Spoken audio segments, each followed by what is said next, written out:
Hey, just a thought today as it is election day in the United States, and I think we're probably all watching to see what the outcome of that is. But I wanted to just share something that I just ran across today.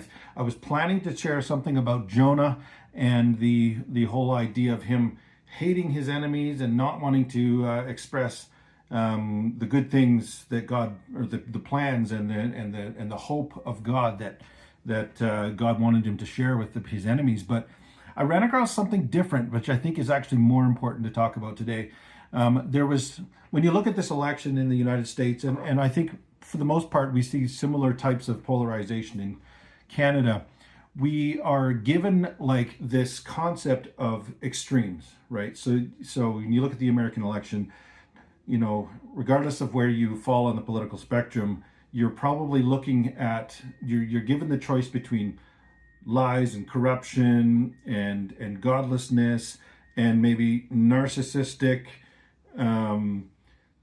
selfish, chauvinism or whatever. Like those are the types of extremes of views that have played a big role in the language of the election down there.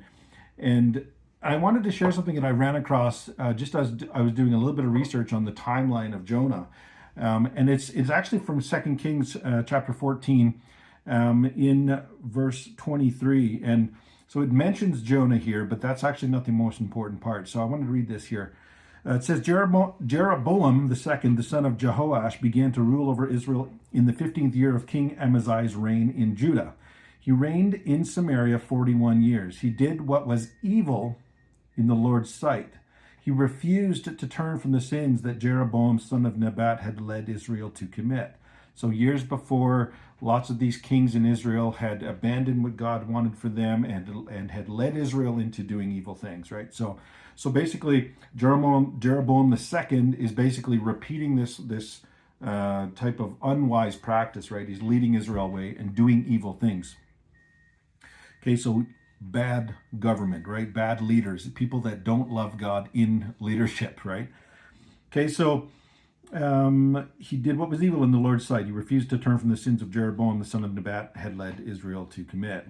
Verse 25, Jeroboam II recovered the territories of Israel between Labo Hamath and the Dead Sea, just as the Lord, the God of Israel, had promised through Jonah, son of Amittai, the prophet from Gath Hepher.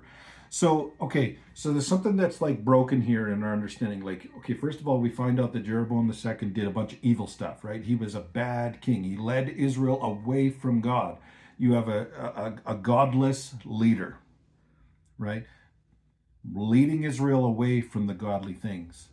And yet, he was able to do things that God had promised. He actually fulfilled some of God's promises, right? He regained some of Israel's territory that had been taken away from God, from Israel's people by their enemies, right? And so somehow we're seeing a paradox of like, because we like to think of good leaders doing good things and evil leaders doing evil things, right? But here we see an example of God doing a good thing through an evil leader, right?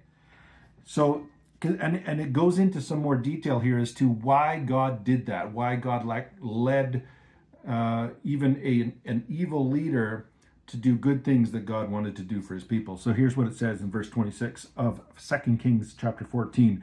It says, For the Lord saw the bitter suffering of everyone in Israel, and that there was no one in Israel, slave or free, to help them. And because the Lord had not said he would blot out the name of Israel completely, he used Jeroboam II, the son of Jehoash, to save them, right? So he's using an evil king to do a good thing. That's one of the things that I really think that is really important for us today on election day down in the United States. And as the political rhetoric really begins to increase in Canada as well, because it doesn't matter who's in power, God can still do his plan, right? God is promising good things for his people, and God can do good things through evil leaders. So I think if we had that perspective as Christians, we would actually have a lot more understanding about the different viewpoints that might be out there, and refusing to descend into this conversation of extremism where evil people do evil things and good people do good things, right? So let that be a reflection for us, I think, for today as we await the results of the election down there. And maybe when you watch this, the results are already in. But no matter who's in power, God can do good things because he cares for his people regardless of who's in power.